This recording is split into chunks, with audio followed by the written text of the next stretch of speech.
Em 1993, o professor Philip Johnson, da Universidade da Califórnia, em Berkeley, convidou um grupo de cientistas e filósofos para reunirem-se numa pequena cidade na costa central da Califórnia.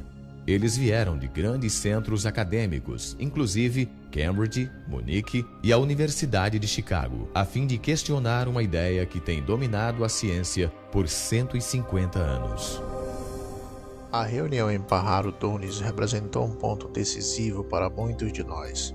Todos nós tínhamos perguntas sobre a teoria da evolução, mas quando nós nos reunimos, cada um trouxe algo de sua própria área, e de repente tivemos um vislumbre de um novo modo de olhar para a vida. Diria que este foi um período intenso na minha vida, quando percebi que existia algo muito mais intelectualmente satisfatório que o ponto de vista que tivera antes.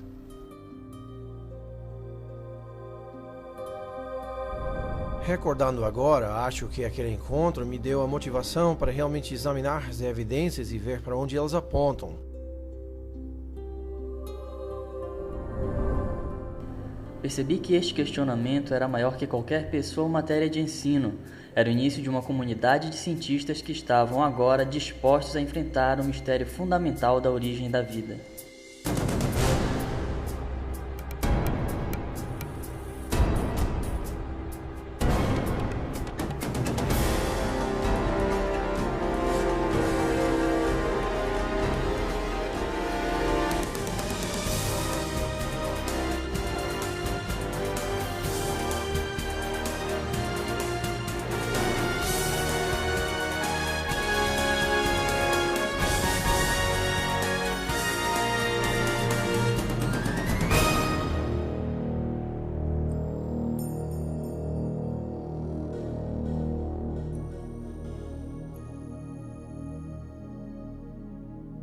Este é o tópico mais interessante que existe. De onde viemos? Como chegamos aqui? O que nos trouxe à existência? Onde nos encaixamos em relação à realidade como um todo? Considerando a diversidade e complexidade incrível da vida, inevitavelmente surge a pergunta: o que trouxe tudo isso à existência? Foi simplesmente o acaso e necessidade, ou há algo mais acontecendo? Existe um propósito, um plano, um projeto devido a uma causa inteligente? Penso que esta seja a pergunta fundamental.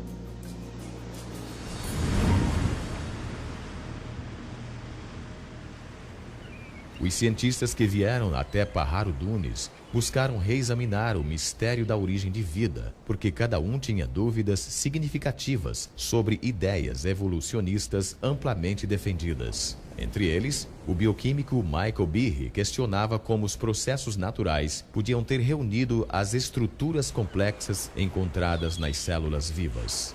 Dean Kenyon era um biólogo evolucionista que não pensa mais que somente a química pode ser responsável pela origem da vida na Terra. Stephen Meyer, Paul Nelson e William Dembski buscavam uma nova abordagem que pudesse explicar a origem das informações genéticas codificadas em organismos vivos. Esses cientistas e filósofos começaram a formular uma alternativa para a teoria central de biologia moderna, uma teoria nascida na mente de um naturalista britânico chamado Charles Darwin.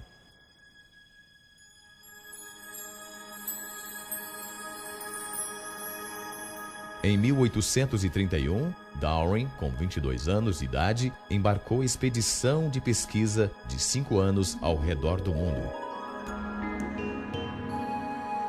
Ele partiu da Inglaterra viajando no navio HMS Beagle, passando pelo ponto mais ao sul da América do Sul, e daí para o norte na direção de uma cadeia de ilhas vulcânicas do Oceano Pacífico chamada Galápagos.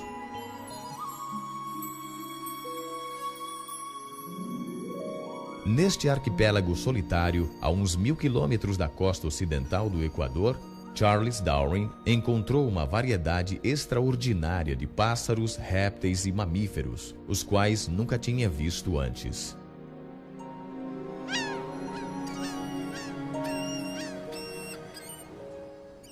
Durante mais de um mês, Darwin estudou a vida vegetal e animal, fez anotações extensivas e colecionou amostras. Depois foi embora para nunca mais voltar. Então, 25 anos se passaram enquanto ele desenvolvia sua teoria. Em 1859, Darwin publicou um livro intitulado A Origem das Espécies. Seu impacto sobre a ciência e, no final das contas, sobre toda a cultura ocidental foi dramático.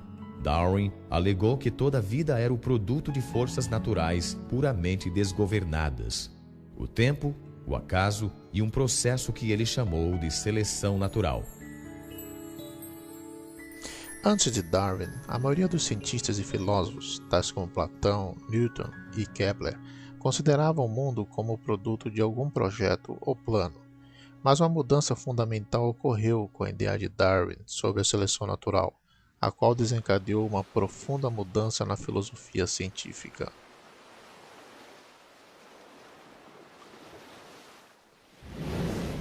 Darwin não foi o primeiro a propor a teoria da evolução. Porém, ele foi o primeiro que ofereceu um mecanismo natural plausível para a mudança biológica através de longos períodos de tempo. Para entender como a seleção natural funciona, considere as populações de tentilhões que Darwin encontrou nas Ilhas Galápagos. Há 3 espécies de tentilhões que habitam as Ilhas Galápagos. Elas variam sutilmente em termos de tamanho e forma de bico. Darwin voltou à Inglaterra com 9 espécies diferentes destes pássaros.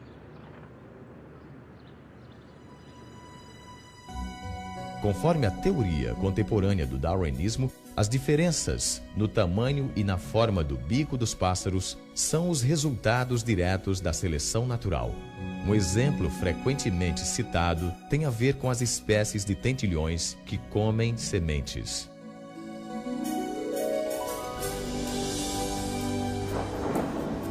Nos anos de fortes chuvas, há abundância de sementes pequenas e macias. Os pássaros com bicos curtos facilmente encontram comida. Porém, num período de seca, as únicas sementes que se encontram são as do ano anterior, que têm uma casca dura. Nestas condições, somente os pássaros com bicos mais longos e mais afiados conseguem quebrar a casca para comer as sementes. Os pássaros com o bico comprido sobrevivem porque conseguem alcançar comida. O bico mais comprido dá o que os biólogos chamam de uma vantagem útil. Os tentilhões com bicos menores, infelizmente, morrem de fome porque não conseguem alcançar comida. Se o tempo de seca se prolonga, o ambiente provoca uma mudança nas características da inteira população de tentilhões. Com o tempo, o bico longo é repassado a sucessivas gerações porque esses bicos possibilitam a sobrevivência dos pássaros. A seleção natural foi uma ideia convincente. As variações físicas que eram vantajosas seriam herdadas por sucessivas gerações. Através deste processo, com o passar de muito tempo, organismos fundamentalmente diferentes surgiriam sem qualquer forma de direção inteligente. Darwin quis explicar tudo da história da vida em termos de processos naturais sem inteligência. O que encontrou foi que um processo que observava em populações domésticas também funcionava nas selvagens. O próprio Darwin era bem versado na área de criação doméstica de pombos. Ele sabia que os criadores foram capazes de realizar mudanças dramáticas numa população, selecionando somente certos espécimes para reproduzir. Por isso, sugeriu que o mesmo processo seria válido na vida selvagem. Para Charles Darwin, a seleção natural explicava o aparecimento do projeto sem um projetista. Não havia mais necessidade de invocar uma causa inteligente para a complexidade da vida.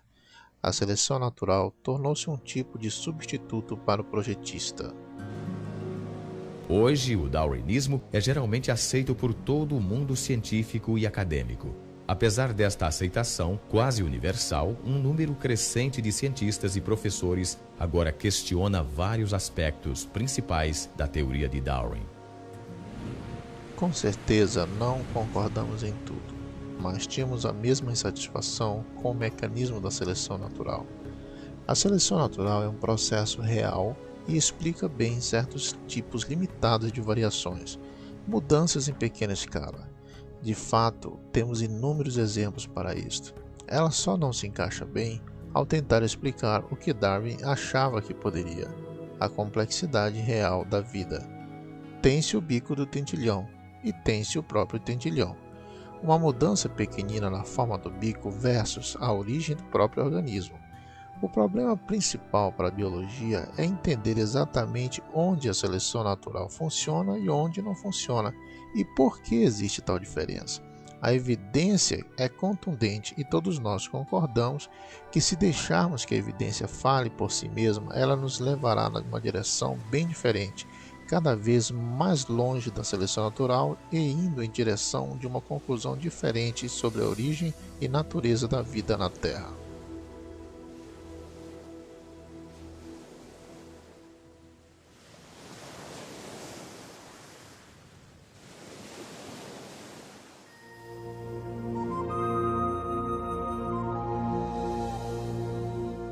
A seleção natural atua somente ao tirar vantagem de variações minúsculas e sucessivas. Ela nunca poderia dar um grande salto, mas avança a passos lentos, seguros e curtos.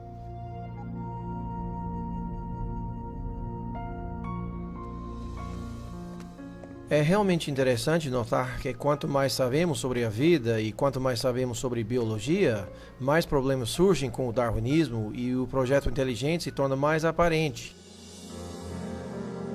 Desde 1988, o Dr. Michael Behe pesquisa sistemas biológicos complexos que parecem desafiar a explicação pela seleção natural. Durante muito tempo, acreditei que a evolução de Darwin explicava o que víamos em biologia. Não porque via como podia realmente explicá-la, mas porque me diziam que o fazia, e nas escolas onde estudei, ensinava-se a biologia de Darwin. Na faculdade e vários cursos de graduação, vivi num ambiente onde apenas se supunha que a evolução de Darwin explicava a biologia. Mais uma vez, não via razão nenhuma para duvidar. Somente há uns 10 anos ou mais, li um livro chamado Evolução, uma teoria em crise, escrito por um geneticista australiano chamado Michael Denton. Ele apresentava inúmeros argumentos científicos contra a teoria do darwinismo, dos quais eu nunca ouvira falar, e estes argumentos me pareceram bem convincentes. A esta altura, comecei a ficar um pouco enraivecido, pois me senti enganado. Via diante de mim uma quantidade de argumentos muito bons. Mas eu mesmo já fizer um doutorado em bioquímica, tornara-me membro do corpo docente e nunca ouvira falar sobre nada disto. Assim, dali por diante, fiquei muito interessado na questão da evolução e cheguei à conclusão que os processos do darwinismo não são a explicação completa para a vida. O ceticismo de Michael Behe originou-se em grande escala no que a biologia moderna já revelou sobre a unidade mais fundamental da vida, a célula. No século XIX, os cientistas achavam que a parte básica da vida, a célula, era apenas uma simples bolha de protoplasma, como um pedacinho de gelatina, que não era difícil de se explicar. Esta ideia realmente não apresentou mudança nenhuma até o início dos anos 50. Daí para cá, nosso conhecimento sobre a célula sofreu uma explosão.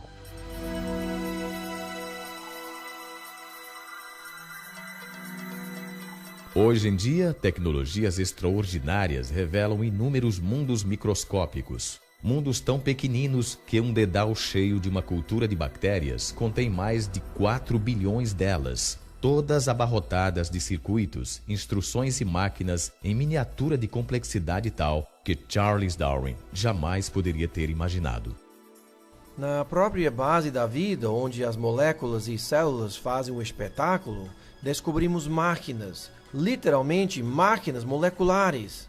Há minúsculos caminhões moleculares carregando suprimentos de um lado para o outro da célula. Há máquinas que captam a energia solar e a transformam em energia utilizável. Há tantas máquinas moleculares no corpo humano quanto há funções que o corpo tem que fazer. Se parar para pensar na audição, visão, olfato, paladar, tato, coagulação do sangue, ação de respirar, reações imunológicas, verá que tudo isso requer um batalhão de máquinas. Ao observarmos estas máquinas, perguntamos-nos de onde vieram. E a resposta da evolução darwiniana, a meu ver, é muito inadequada. No início da década de 90, numa série de palestras acadêmicas, Behe revelou suas dúvidas sobre a capacidade da seleção natural de construir máquinas moleculares complexas. Uma destas máquinas atraiu-lhe particularmente a atenção. Lembro-me da primeira vez que eu li um livro de bioquímica e vi o desenho de uma coisa chamada flagelo bacteriano, com todas as suas partes e toda a sua glória. Ela possuía uma hélice, um gancho, um eixo e um motor. Olhei para aquilo tudo e disse, é um motor de polpa. Foi projetado, não há a mínima chance de ser uma montagem aleatória de peças. Estes motores moleculares que propulsionam a bactéria dependem de um sistema de partes mecânicas intricadamente organizadas. Estas partes entram em foco quando porções de uma célula são aumentadas 50.000 vezes no microscópio. Os bioquímicos usaram micrógrafos de elétrons como este, a fim de identificarem as partes e a estrutura tridimensional do motor flagelar. Neste processo, revelaram uma maravilha da engenharia numa escala minúscula. Howard Berg, em Harvard, classificou esta máquina como a mais eficiente do universo. Algumas delas batem a 100.000 rotações por minuto e são ligadas num transdutor de sinal ou mecanismo sensorial, de modo que reagem conforme as características do ambiente. E embora girem com tal rapidez, podem parar num piscar de olhos. Leva somente 1/4 de revolução para pararem, mudarem de direção e começarem a girar a 100.000 RPM em outra direção. E, igual aos motores de polpa num barco, possuem muitas partes necessárias ao seu funcionamento. O flagelo bacteriano possui duas marchas, a que vai para a frente e a reversa, refrigeração à água e força protônica. Tem um estator, um rotor, uma junta universal, um eixo e uma hélice, os quais funcionam como peças de uma máquina. Não é apenas por conveniência que lhes damos estes nomes, esta é realmente a função deles. Desde a sua descoberta, os cientistas tentaram entender como um motor giratório poderia ter surgido através da seleção natural. Até agora, não conseguiram oferecer qualquer explicação darwiniana, a fim de ver por que precisamos entender um aspecto das máquinas moleculares conhecido como complexidade irredutível. O termo complexidade irredutível foi inventado por Mike Behe ao descrever estas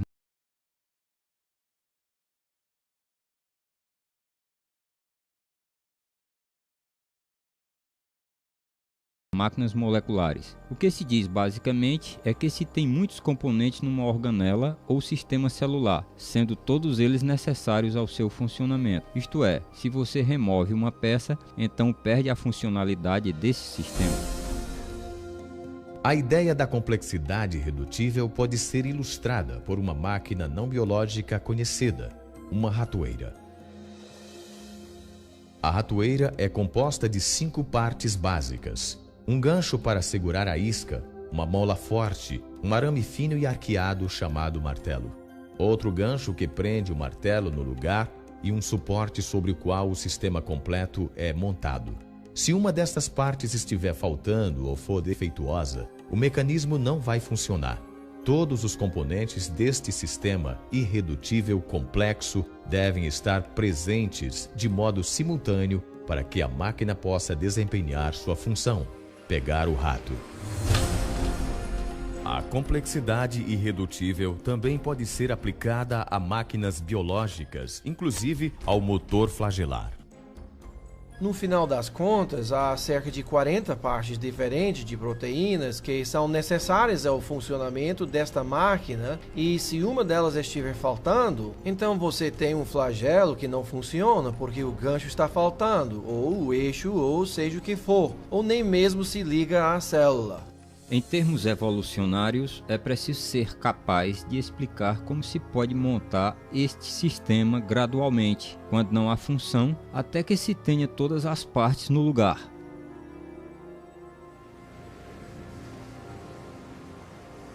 A complexidade irredutível das máquinas moleculares apresenta um grande desafio ao poder da seleção natural. Conforme o darwinismo, até mesmo estruturas biológicas muito complexas, como um olho, ouvido ou coração, podem desenvolver-se gradualmente, com o passar do tempo, em passos incrementais. Mesmo assim, a seleção natural só pode ser bem-sucedida se estes acasos genéticos aleatórios oferecerem alguma vantagem ao organismo em evolução. Como tentei mostrar, não é necessário supor que as modificações sejam todas simultâneas, se forem extremamente pequenas e gradativas. A seleção natural examina as menores variações, rejeitando as que são ruins, preservando e acrescentando todas as que são boas. Mas as pequenas variações favoráveis de Darwin poderiam ter produzido o flagelo bacteriano? Alguns cientistas acham que não. Como poderia algo novo como o motor da bactéria flagelar e todos os componentes que possui desenvolver-se de um aglomerado de bactérias que não possui esse sistema, quando cada mudança, de acordo com a teoria de Darwin, tem que oferecer algum tipo de vantagem? Imagine tal cenário no início da história da Terra. De algum modo, uma bactéria em evolução desenvolve uma cauda e as partes necessárias para ligá-la à parede da célula. Ainda assim, sem a montagem completa do motor, esta inovação não ofereceria nenhuma vantagem à célula. Ao invés disso, a cauda continuaria imóvel e inútil, invisível à seleção natural, que, por definição, só pode favorecer mudanças que ajudem à sobrevivência. A lógica da seleção natural é muito exigente. A menos que o mecanismo do flagelo seja completamente montado e funcione, a seleção natural não pode preservá-lo nem passá-lo à geração posterior. O que é importante sobre a seleção natural é que ela escolhe apenas vantagens funcionais. Na maioria dos casos, a seleção natural elimina as coisas sem função ou cuja função prejudique o organismo. Assim, se houver uma bactéria com cauda que não funciona como flagelo, as chances são de que a seleção natural a elimine. O único modo de se escolher um flagelo é ter um que funcione, e isto significa que se tenha todas as partes do motor bem do início. Sendo assim, a seleção natural não pode lhe dar o flagelo bacteriano. Ela apenas funciona após o flagelo já estar funcionando. Em 1996, Michael Behe publicou um livro intitulado A Caixa Preta de Darwin. No livro, ele argumenta que a seleção natural, conforme o darwinismo, não podia explicar a origem do flagelo bacteriano nem qualquer outro sistema biológico de complexidade irredutível. Behe concluiu que a complexidade integrada desses sistemas apontam para um projeto inteligente.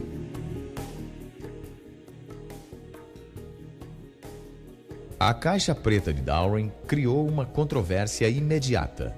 Mais de 75 publicações revisaram o livro. Alguns cientistas elogiaram a obra de Behe, ao passo que outros a descartaram como não científica e motivada pela religião. Alguns insistiam também que ele subestimara o poder da seleção natural. Argumentavam que o motor flagelar poderia ter sido criado com partes de outras máquinas moleculares mais simples, como esta bomba celular. Se os componentes da bomba já existiam, poderiam ter sido preservados pela seleção natural antes mesmo que o motor bacteriano surgisse. Esta teoria se chama coopção. Está dizendo, em essência, que a evolução ou seleção natural em algum momento pôde pedir emprestado componentes de uma máquina molecular e construir uma nova máquina com alguns destes componentes. Scott Minich pesquisou o motor flagelar durante uns 20 anos. Sua pesquisa o levou a contestar o argumento da coopção. Com o flagelo bacteriano, você se refere a uma máquina que tem 40 partes estruturais. Isso mesmo, descobrimos que 10 destas partes estão envolvidas em outra máquina molecular, mas as outras 30 são únicas. Então, onde vai consegui-las? Eventualmente, você terá que considerar que cada uma das partes originalmente tivesse outro propósito. Assim, só se pode seguir este argumento até o ponto em que surge o problema de que se está pegando partes do nada. Mas mesmo que se considere que tem-se disponíveis todas as partes necessárias à construção destas máquinas, este é apenas parte do problema, talvez ainda mais complexo. Eu considero o mais complexo são as instruções para a montagem, fato nunca mencionado pelos oponentes do argumento da complexidade irredutível. Pesquisas feitas sobre o motor bacteriano revelam um nível ainda mais profundo de complexidade, pois sua criação não só exige partes específicas, mas também uma sequência precisa de montagem.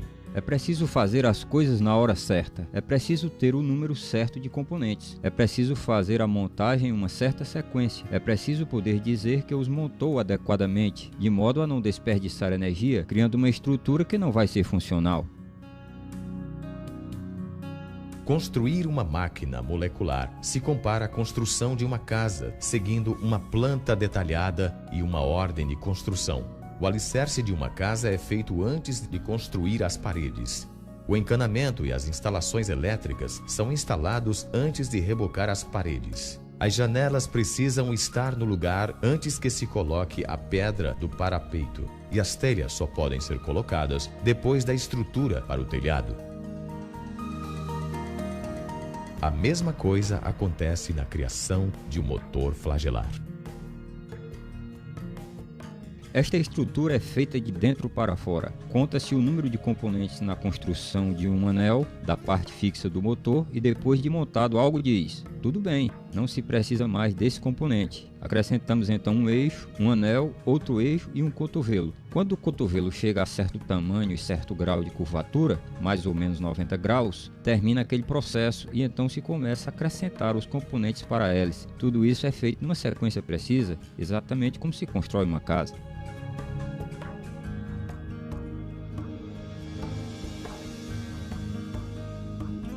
Para construir um motor corretamente, tem que se coordenar o tempo exato das instruções de montagem.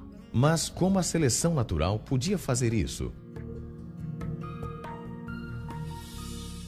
A coopção não explica isto.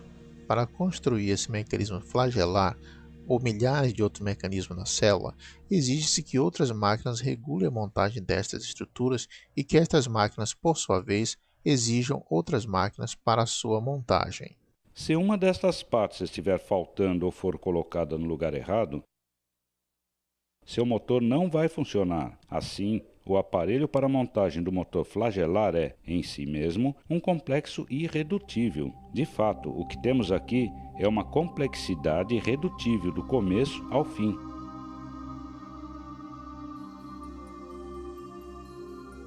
Sabemos muito sobre o flagelo bacteriano, mas ainda temos muito a aprender. Não há explicação sobre como esta máquina molecular complexa possa ter sido produzida se usarmos o mecanismo darwiniano.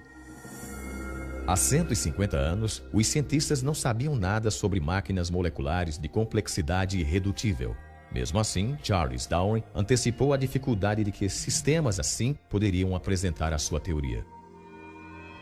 Se pudéssemos demonstrar que tal órgão complexo existisse, o qual possivelmente não pudesse ter sido formado por pequenas modificações sucessivas, minha teoria iria totalmente por água abaixo.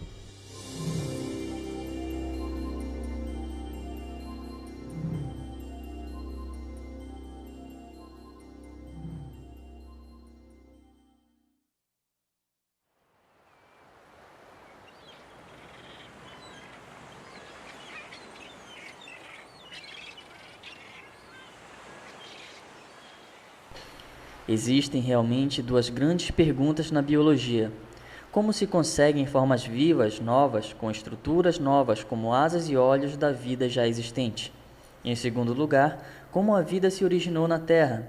Sabemos que Darwin passou a maior parte da vida formulando uma resposta para a primeira destas duas perguntas. Charles Darwin comparou a história da vida na Terra a uma grande árvore cheia de galhos. A raiz da árvore representava a primeira célula viva e os galhos eram formas de vida novas e mais complexas que haviam evoluído com o passar do tempo deste primeiro organismo primitivo. Darwin tentava explicar como os galhos da árvore da vida se originaram.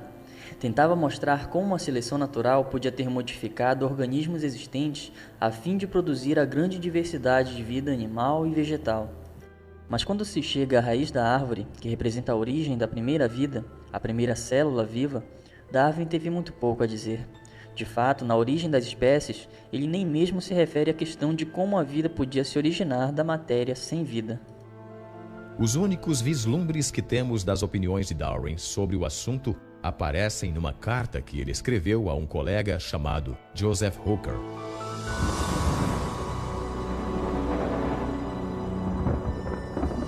Com relação à primeira produção de um organismo vivo, se, e que grande se, pudéssemos conceber num lago pequenino de água morna, com todo tipo de amônio e sais fosfóricos, luz, calor e eletricidade, e que fosse formado quimicamente uma combinação de proteínas pronta para sofrer mudanças ainda mais complexas, atualmente tal matéria seria devorada instantaneamente.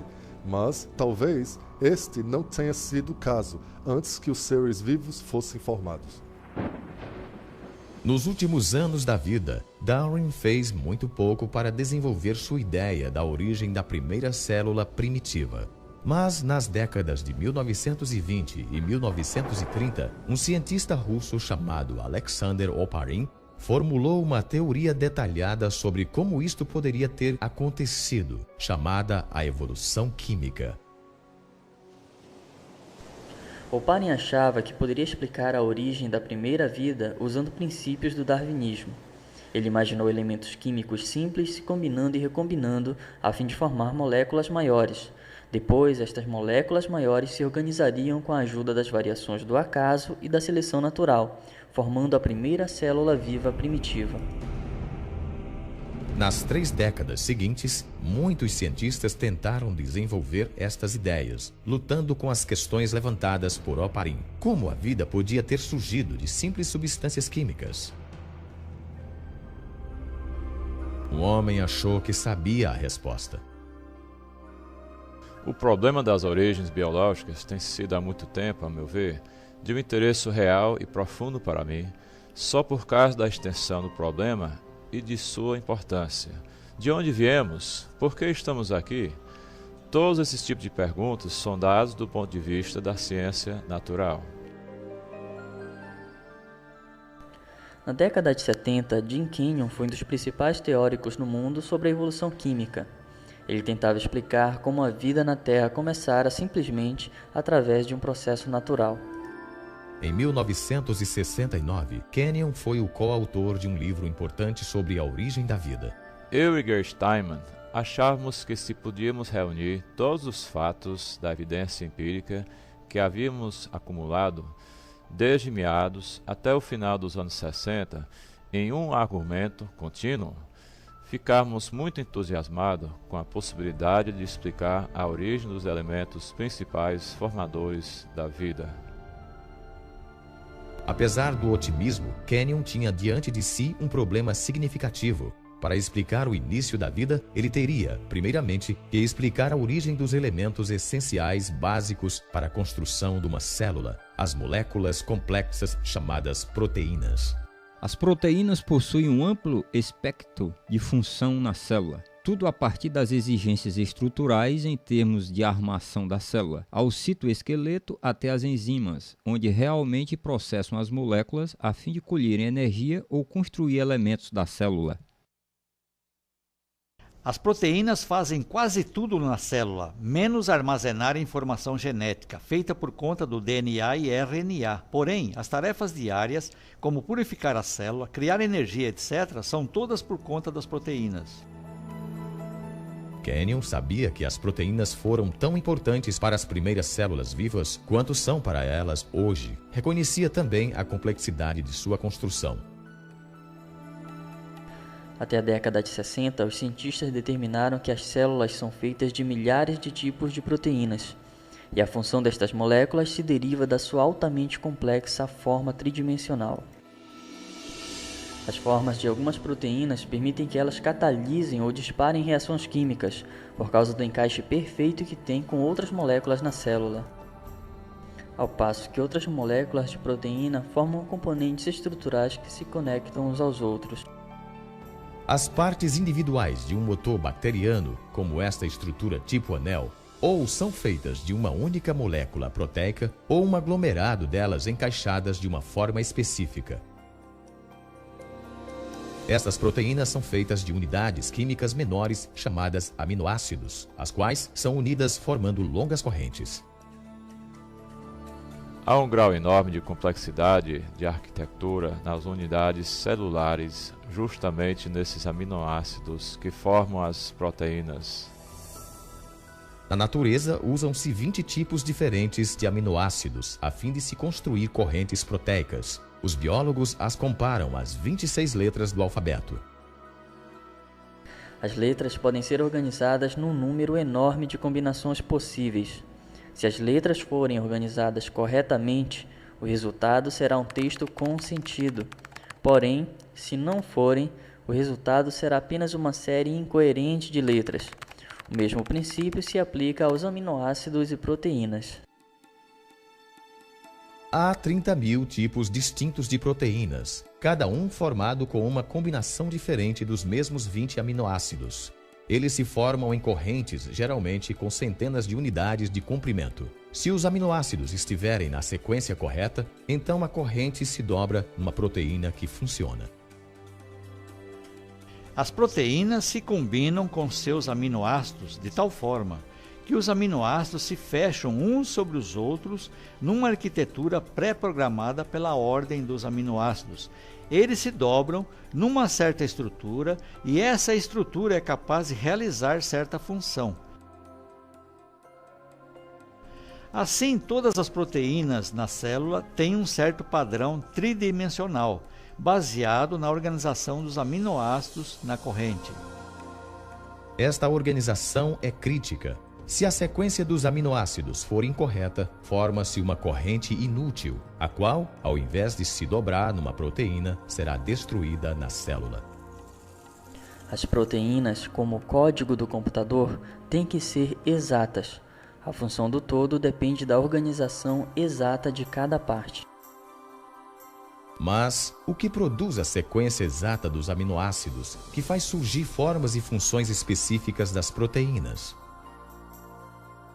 Nas décadas de 50 e 60, as descobertas sobre a estrutura da proteína obrigaram os biólogos a confrontarem este mistério. Dean Kenyon acreditava que podia resolvê-lo. Em seu livro Predestinação Bioquímica, Kenyon e Gary Steinman propuseram uma teoria intrigante. Kenyon escreveu: talvez a vida tenha sido predestinada bioquimicamente pelas propriedades de atração que existem entre suas partes químicas, principalmente entre os aminoácidos nas proteínas. Quando o livro Predestinação Bioquímica foi lançado, eu e meu coautor estávamos totalmente convencidos que tínhamos a explicação científica para as origens.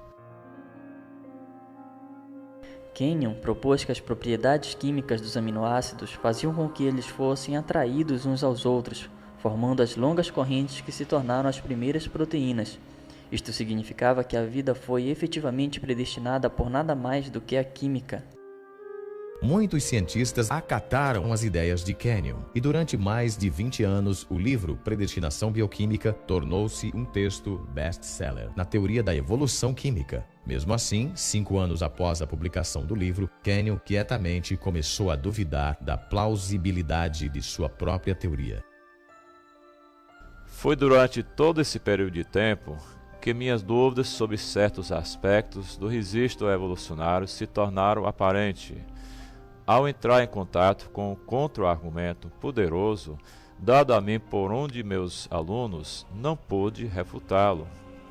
Kenyon teve que explicar como as primeiras proteínas poderiam ter sido montadas sem a ajuda de instruções genéticas. Nas células vivas, hoje, as correntes de aminoácidos não são formadas diretamente pelas forças de atração entre suas partes, como Kenyon sugeriu. Ao invés disso, outra macromolécula dentro da célula armazena instruções para montar as proteínas. Esta macromolécula se chama DNA. No início, Kenyon acreditava que as proteínas poderiam ter sido formadas diretamente dos aminoácidos, sem nenhuma instrução de montagem. Porém, quanto mais ele aprendia sobre os aminoácidos e proteínas, tanto mais duvidava que as proteínas pudessem se automontar sem as instruções do DNA. No DNA, Kenyon encontrou uma molécula com uma propriedade que ele não podia explicar através dos processos naturais, porque, guardada na sua estrutura em dupla hélice, há uma abundância de informações na forma de substâncias químicas precisamente sequenciadas, que os cientistas representam com as letras A, C, T e G. Numa linguagem escrita, a informação é comunicada pela organização das letras. Do mesmo modo, as instruções necessárias para montar aminoácidos em proteínas são enviadas pelas sequências de substâncias químicas organizadas ao longo da escada do DNA. Este código químico tem sido chamado a linguagem da vida. Ele é o mais compacto e elaboradamente detalhado conjunto de informações que se conhece no universo. Como outros cientistas trabalhando na origem da vida, Kenyon notou que tinha duas escolhas. Ou tinha que explicar de onde vinham estas instruções genéticas de montagem, ou como as proteínas poderiam ter surgido diretamente dos aminoácidos sem o DNA nos oceanos primitivos. No final, ele viu que não podia explicar nenhum nem outro.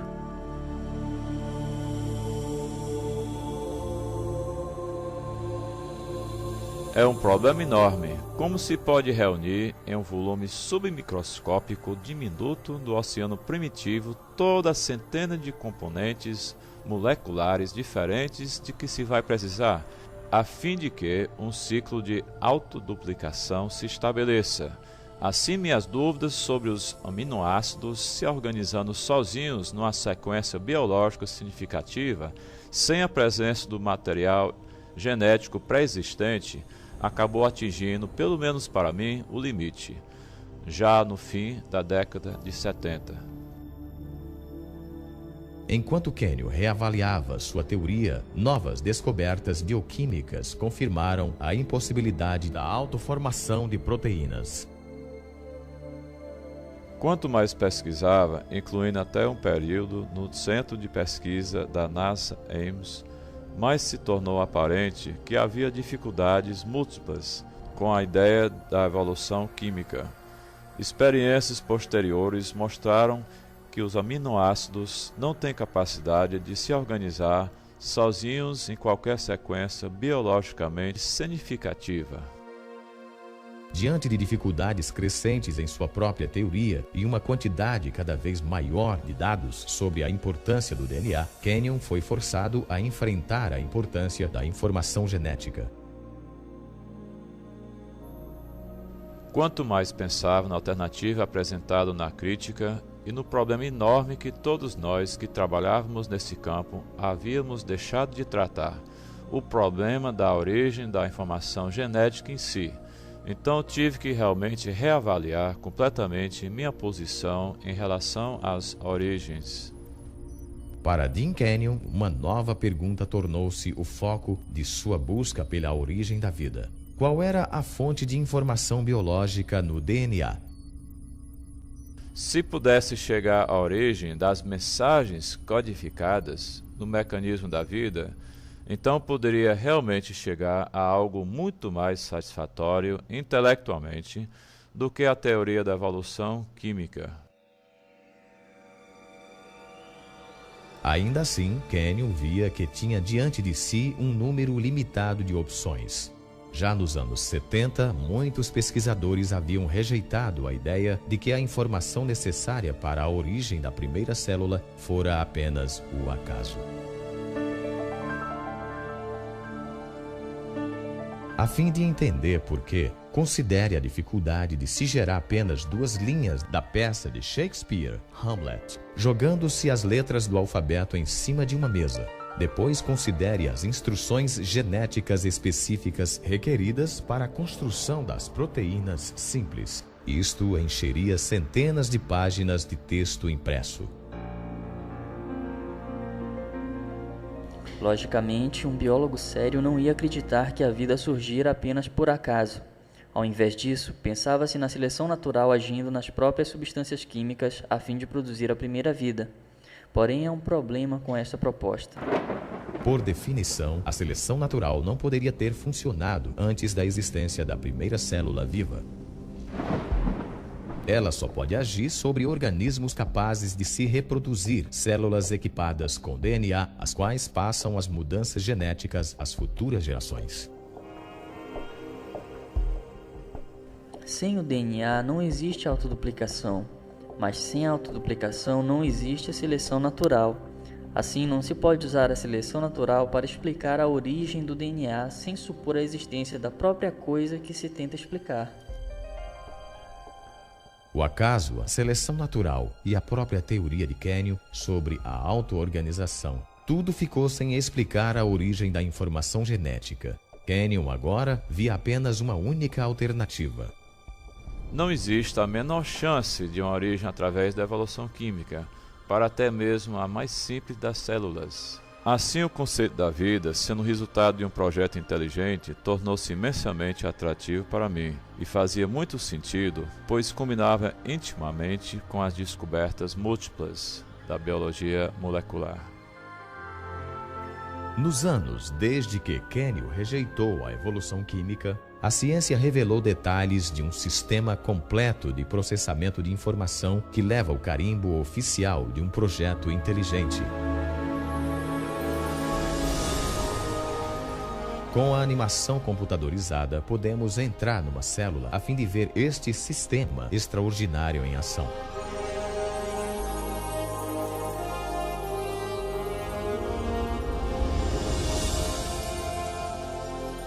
Após entrar no coração da célula, vemos os altamente enroscados fios de DNA, armazéns para as instruções necessárias a fim de se fabricar cada proteína no organismo.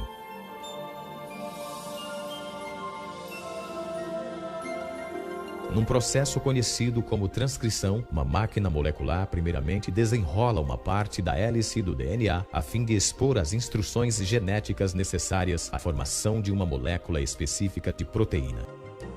Outra máquina, então, copia estas instruções a fim de formar uma molécula conhecida como RNA mensageiro.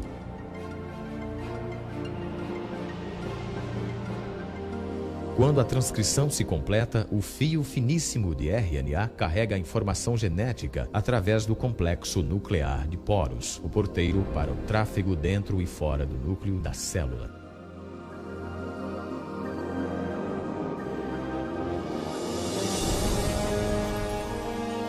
O fio mensageiro de RNA é levado a uma fábrica molecular de duas partes, chamada ribossomo. Após ligar-se a ela fortemente, inicia-se o processo de tradução.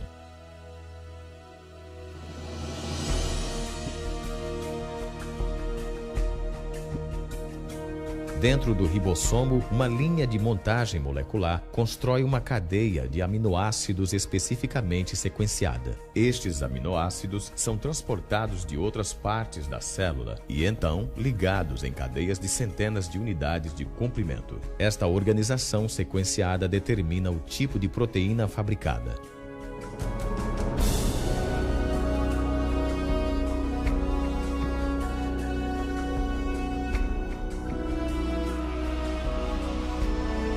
Quando a cadeia fica pronta, ela se muda do ribossomo até uma máquina em forma de barril que ajuda a enrolá-la na forma exata, que será crucial à sua função.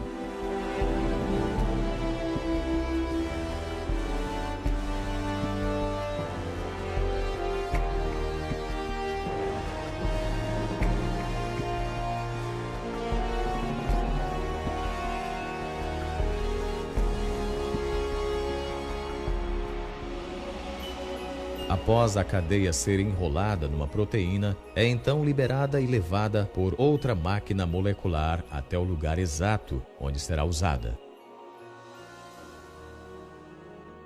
Isto realmente vira a cabeça da gente, perceber nessa escala microscópica um aparelho sincronizado de modo tão perfeito, um aparelho que leva as marcas de um projeto e fabricação inteligente.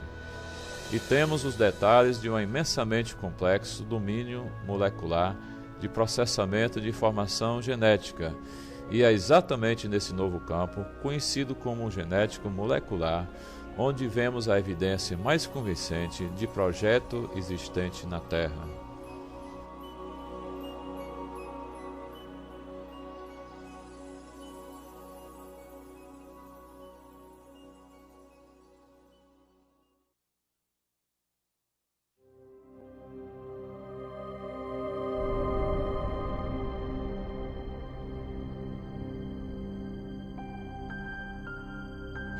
Quando observa as máquinas moleculares ou o processo incrivelmente complexo da divisão celular, quero perguntar: é possível que estas coisas possuam uma inteligência por trás delas?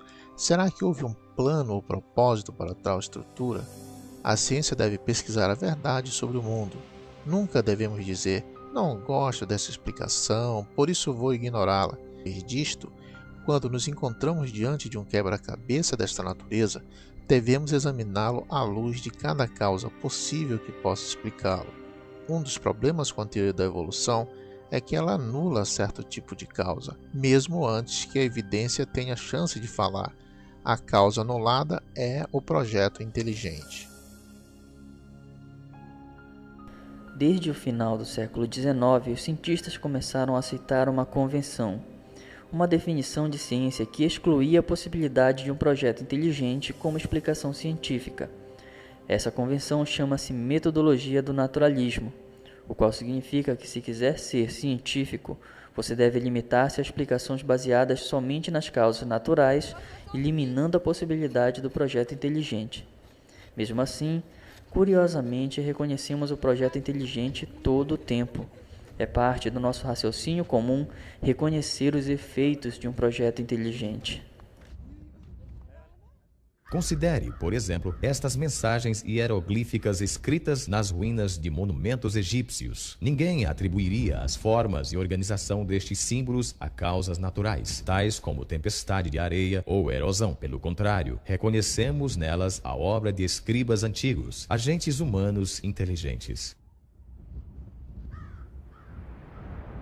Raciocínio semelhante nos leva a concluir que as misteriosas figuras de pedra nas praias da Ilha da Páscoa não se formaram pelas ações de vento nem de água, com o passar de muitos anos.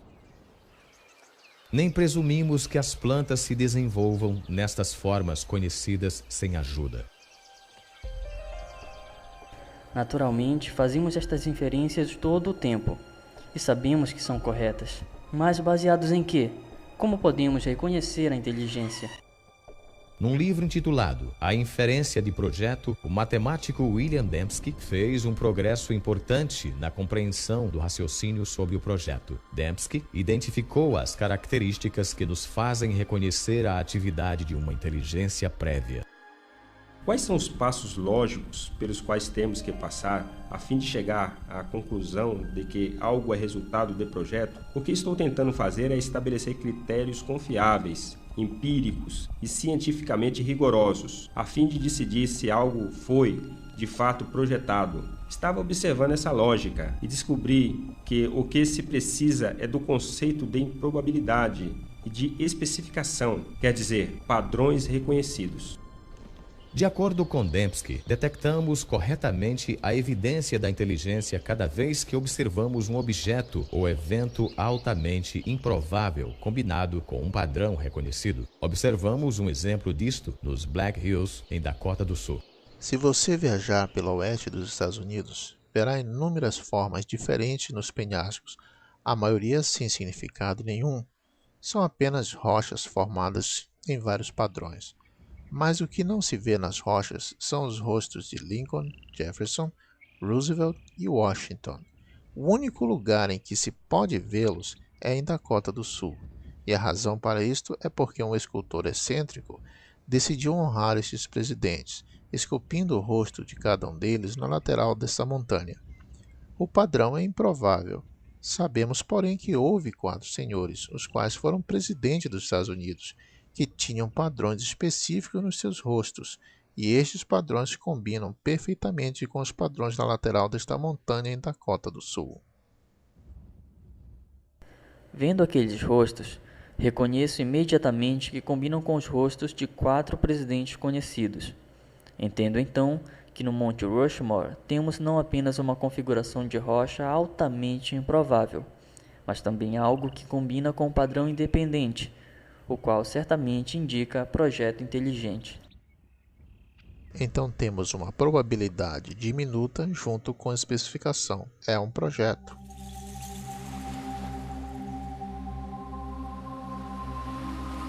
Numa praia, outro padrão improvável gravado na areia ilustra como detectamos um projeto. Ninguém iria concluir que esta mensagem foi escrita pelo movimento das marés. Pelo contrário, por causa das características deste padrão, identificamos as palavras como produtos de inteligência. Essa organização improvável combina com um padrão independente, a saber, as formas das letras que reconhecemos e as palavras do vocabulário inglês. Assim, é a improbabilidade da organização mais o fato que ela iguala-se a um padrão independente, que dispara para nós o reconhecimento de projeto. Esta ilustração sugere que os critérios de William Dembski para descobrir a presença de projeto são essencialmente equivalentes à informação. O tipo de informação presente não apenas em figuras, texto escrito e sequências numéricas, mas também codificada em softwares e sinais de rádio. A capacidade de detectar informação em transmissões eletromagnéticas tornou possível uma busca sem par pela inteligência. Há mais de 3 décadas, os astrônomos envolvidos no Projeto 7, Busca por Inteligência Extraterrestre, monitoram sinais de rádio do espaço exterior numa tentativa de encontrarem padrões ricos em informação. Tipicamente, os telescópios do rádio recebem ou barulho aleatório ou simples sinais repetitivos produzidos naturalmente por estrelas, galáxias e outros objetos celestiais. Mas os astrônomos reconhecem que, se algum dia identificarem um sinal carregando informação, ele confirmaria a existência de vida inteligente além da Terra. Alguns especularam que uma civilização extraterrestre poderia ter tentado comunicar-se transmitindo mensagens na linguagem universal da matemática, talvez através de um padrão reconhecível como uma série de números primos. Isso não acontece por acaso. É preciso haver complexidade ou improbabilidade, muitos números primos e também um padrão. E é preciso que seja tipo certo de padrão, não a um imposto por você. Até hoje, as pesquisas do Projeto 7 ainda não detectaram nenhum padrão ou informação que mostre inteligência lá fora. Mas em outro universo, muito mais próximo de casa, os cientistas descobriram um tesouro de informação dentro do núcleo de uma célula viva. O DNA tem uma estrutura ideal para transportar informação. Nas bases A, T, C e G da dupla hélice do DNA, há um potencial para armazenar uma quantidade enorme de informação. Não há nenhuma entidade no universo conhecido que armazene e processe mais informação de modo tão eficiente quanto a molécula do DNA. Um complemento total de DNA humano possui 3 bilhões de caracteres individuais. A análise das regiões codificadas da molécula do DNA mostra que seus caracteres químicos possuem uma organização específica para transmitir instruções detalhadas, tais como as letras numa sentença compreensível ou dígitos binários num código de computador. Bill Gates já disse que o DNA é como um programa de computador, apenas muito mais complexo. E se refletir nisso, verá que é uma observação altamente sugestiva, porque sabemos que Bill Gates não emprega vento, nem erosão, nem geradores de números aleatórios a fim de gerar seu software. Pelo contrário, ele emprega engenheiros inteligentes, engenheiros de software. Assim, tudo o que sabemos por experiência própria sugere que sistemas ricos em informação surgem de um projeto inteligente. Mas o fato é que há informação na vida, em cada célula viva de cada organismo vivo. De onde vem essa informação? Nos últimos 15 anos, o filósofo e cientista Stephen Meyer tem trabalhado a fim de responder a esta pergunta. Meyer desenvolveu um argumento para demonstrar que um projeto inteligente oferece a melhor explicação para a origem da informação necessária à construção da primeira célula viva. É parte de nosso conhecimento básico que agentes inteligentes podem produzir sistemas ricos em informação. Sabemos hoje que não há explicação natural, nem causa natural que produza informação, nem seleção natural, nem processos auto-organizacionais, nem puro acaso. Mas sabemos de uma causa que é capaz de produzir informação, que é a inteligência. Por isso, quando as pessoas reconhecem que houve projeto pela presença da informação no DNA, elas efetivamente fazem o que se chama nas ciências históricas de uma inferência à melhor explanação. Portanto, quando descobrimos um sistema na célula rico em informação, especificamente na molécula do DNA, podemos concluir que uma inteligência teve um papel na origem desse sistema, mesmo que não estivéssemos lá para observar este sistema vindo a existir. A obra de Meyer faz parte agora de um amplo estudo de caso científico para o projeto inteligente que surgiu de uma reunião de cientistas e filósofos na costa central de Califórnia em 1993. O objetivo deles era avaliar uma ideia que está dominando a biologia há mais de um século. No processo, fizeram nascer uma teoria que se tornou conhecida como Projeto Inteligente. A grande promessa do projeto é que ele nos dá um instrumento novo, o qual deve fazer parte da caixa de ferramentas da ciência. As causas inteligentes são reais, elas deixam evidência de sua existência, e uma ciência saudável é aquela que busca a verdade e deixa a evidência falar por si mesma. O argumento para o projeto inteligente se baseia na observação de fatos. Essa é a minha definição de uma boa ciência, a observação dos fatos. Quando observamos os fatos como Michel Berry tem feito, o que vemos? Vemos um padrão fantástico de complexidade interrelacionada. E o modo como chegamos à conclusão do projeto inteligente para o flagelo bacteriano é o mesmo pelo qual tiramos conclusões sobre o motor de polpa. Com o motor de polpa, vemos como as partes interagem e sabemos que alguém fez isto. O raciocínio é o mesmo para as máquinas biológicas, por isso a ideia do projeto inteligente é completamente científica. Com certeza existem implicações religiosas, mas não depende de premissas religiosas. Quando olho para a evidência de modo objetivo, sem eliminar a possibilidade do projeto, o projeto pula para cima com uma explicação mais provável. E é por isso que acredito que seja verdadeiro. Acho que o projeto voltou para a mesa de discussões. Não podemos explicar estes sistemas pela lei natural. E se estamos mesmo buscando a verdade, se são de fato projetados, e se temos que ser engenheiros para entendê-los, então eu pergunto, qual é o problema? Temos que ir até onde os dados nos levam, e as implicações, tudo bem. Realmente há implicações metafísicas profundas, mas é assim mesmo. É uma ideia muito forte a de que o universo é racional e compreensível, subscrito por uma inteligência suprema que queria que este mundo fosse compreendido. É algo que transcende o programa da ciência, algo que traz significado ao mundo. Se tudo fosse apenas uma montagem caótica, então não haveria razão para se esperar qualquer propósito lá fora. Mas, de fato, se for produto de uma mente, então a ciência se torna este projeto enorme e maravilhoso de se resolver o quebra-cabeça, no qual se espera achar propósito, beleza e compreensibilidade.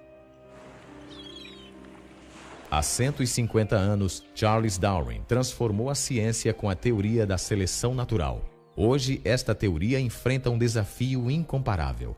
O projeto inteligente acendeu uma centelha, tanto de descoberta quanto de intenso debate sobre a origem da vida na Terra. E por um grupo cada vez maior de cientistas, representa um paradigma, uma ideia com o poder de, mais uma vez, redefinir as bases do pensamento científico. Durante o século XIX, os cientistas acreditavam que haviam duas entidades fundamentais, a matéria e a energia. Mas ao entrarmos no século XXI, há uma terceira e fundamental entidade que a ciência tem obrigação de reconhecer, a qual é a informação.